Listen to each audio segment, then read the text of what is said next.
E aí também o professor Michel aqui, começando mais uma videoaula, dessa vez aula de língua portuguesa.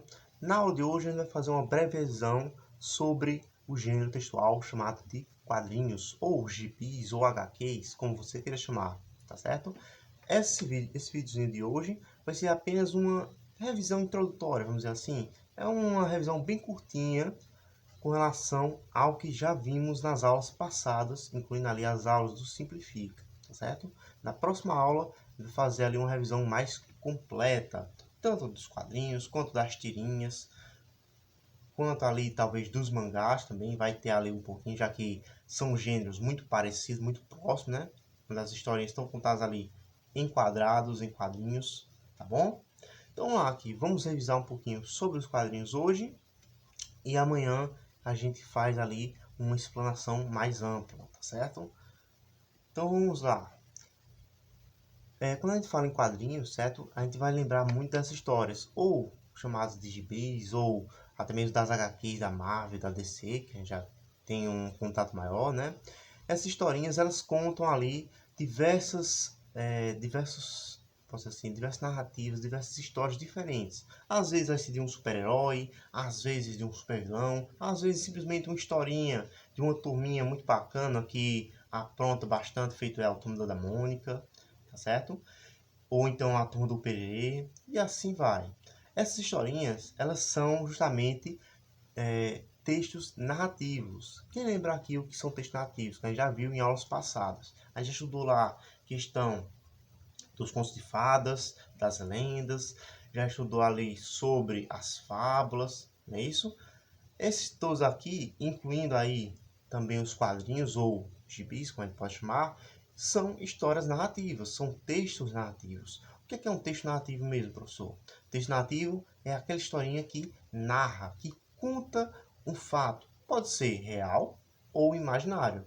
No caso aqui dos quadrinhos, vai ser, na maioria, imaginários, tá certo? Vai ser criado da cabeça do autor ou da autora, tá bom? No caso aí, o autor ou autora dos quadrinhos vai ser chamado de quadrinista, certo? É quem faz ali os quadrinhos, beleza? Quem faz, por exemplo, o cartoon vai ser chamado de cartunista, tá certo? Então, só para vocês aí saberem aí com relação a essa diferença dos nomes. Então, vocês podem anotar aí no seu diário de bordo para não esquecer, tá certo? Então, vamos lá. Com relação aqui à questão dos quadrinhos, certo? A gente pode dizer que são textos narrativos, que a gente já viu, certo?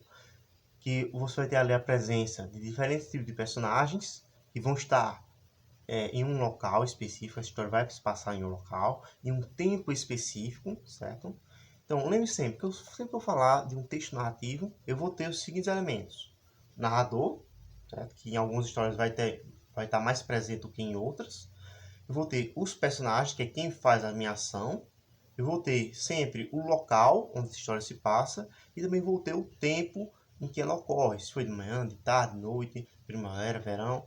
Eu sempre vou ter esses elementos aqui para justamente contar a minha história, para poder incrementar a minha história. Imagina você contar uma historinha onde você não sabe onde ocorreu, quando ocorreu, quem estava envolvido, o que aconteceu. Imagina essa historinha aí. Seria uma história totalmente sem lógica, uma historinha totalmente sem pé nem cabeça. Pois é. Então, todo texto narrativo ele precisa ter esses elementos e precisa ser respeitado esses elementos para que a história, justamente, ela possa ter uma qualidade e possa ali chamar a atenção do seu leitor, tá certo? Mas vamos voltando aqui para o gênero quadrinhos. Beleza, eu sei que é um gênero narrativo, que ele me conta ali uma história, que ele tem personagens, mas o que eu posso dizer mais sobre esse gênero textual? Bom, eu posso dizer que o objetivo dele ali, tá certo? É justamente de entreter as pessoas, entreter o seu leitor. O que é entreter? É você divertir o leitor, certo? O gênero de quadrinho, o gênero ali de gibi, ele vai trabalhar muito com a questão do humor, da graça. Às vezes também vai trabalhar um pouquinho com a ironia, tá certo? Com o sarcasmo, que são elementos comuns aí a esses gêneros que fazem essa mistura do texto com a imagem, tá certo? Então vamos lá. O gênero gibi, o gênero HQ, ele vai trabalhar com a questão do humor, que é a questão da graça. em algum momento lá dos quadrinhos, ele vai apresentar uma situação que é tão inesperada, tão difícil de você imaginar que ocorreria, que aquilo ali se torna engraçado, certo? Ele vai mudar ali em algum momento aquilo que você estava esperando. E nisso acaba se gerando aí justamente o humor, tá certo? Mas ele também ali, ó, além dessa questão do humor, da graça, do entretenimento, pelo entretenimento, ele também pode servir justamente como uma forma de transmitir informações de uma forma diferente. A gente tem aí a questão de transmissão de informações, tem o jornal, tem a reportagem, né, que é uma coisa mais séria, mais centrada. Os quadrinhos eles também podem repassar algumas informações importantes, certo? Sem necessidade de ficar preso àquela seriedade, vamos dizer assim, aquela cara fechada que a gente geralmente vê nos jornais e nas reportagens, não é isso? Ele pode utilizar ali muito bem do humor, da graça e de algumas situações inesperadas para justamente retomar ali essas questões, como é, por exemplo, o caso do desperdício da água em algumas historinhas, da questão ali do risco de algumas doenças, da questão justamente para você tomar cuidado com o trânsito, certo? Tudo isso aí pode ser trabalhado nas HQs, não é proibido, tá certo? Você pode trabalhar aí, só que você vai trabalhar de uma forma muito mais lúdica, muito mais divertida, tá bom? Então vamos ver aqui o que mais que a gente pode falar com relação a esse gênero. Vamos lá. O diálogo. O que é o diálogo? O diálogo é a conversa, tá certo? Então aqui, ó, o diálogo entre os personagens aparece através de balões, sendo que eles variam muito em formato, como por exemplo, linhas contínuas, interrompidas, como é no caso aí da fala sussurrada, aquela fala bem baixinha que o personagem coloca lá no quadrinho, certo? Ele vai utilizar lá o balãozinho tracejado, ok? Ele pode ainda fazer ali o balão utilizado tipo zigue-zague, que é quando o personagem está gritando, ele está extremamente nervoso, está se expressando com muita força, ok? Mas, por exemplo, ainda o caso ali, ó, de quando aparece o áudio de alguma televisão no quadrinho, ou então de um rádio no quadrinho, eles geralmente botam aí esse balãozinho mais agitado, certo? Esse balãozinho aí zigue-zague. Ou ainda, ele pode aparecer em formato também de nuvem, como é o caso ali do pensamento dos personagens. Quando o personagem está ali pensando ou imaginando, pode aparecer lá uma nuvenzinha, indicando justamente esse pensamento dele, tá bom? Detalhe, embora os balãozinhos eles sirvam muito para isso, certo? Para justamente apresentar formas diferentes dele estar falando, ou você está gritando, ou você está ali pensando, ou simplesmente conversando, ou ainda sussurrando baixinho, certo? Não é em todos os HQs, em todos os gibis, certo? Que vai ter necessariamente a presença desses balões. É comum no gênero, faz parte do gênero, mas não é uma obrigação total. Por exemplo, os primeiros HQs, os primeiros gibis, não tinham muito esse uso aí. Foi surgindo depois, com a evolução aí desses gêneros, tá certo? Que foi justamente aparecendo esse formato de balão assim para as falas, para justamente tentar conter aquilo que o personagem está falando, tá certo? Para justamente fazer com que o personagem ali tenha um espaço delimitado ali do que é a fala dele, para que você consiga reconhecer, aquilo ali que está sendo dito é desse personagem daqui e não do outro, ou então, esse que tá falando aqui não é o narrador, é o personagem, tá bom? Mas vai ter, por exemplo, algumas historinhas que às vezes nem balãozinho de fato vai existir. Vai ser simplesmente uma setinha mostrando lá a fala do personagem, tá bom?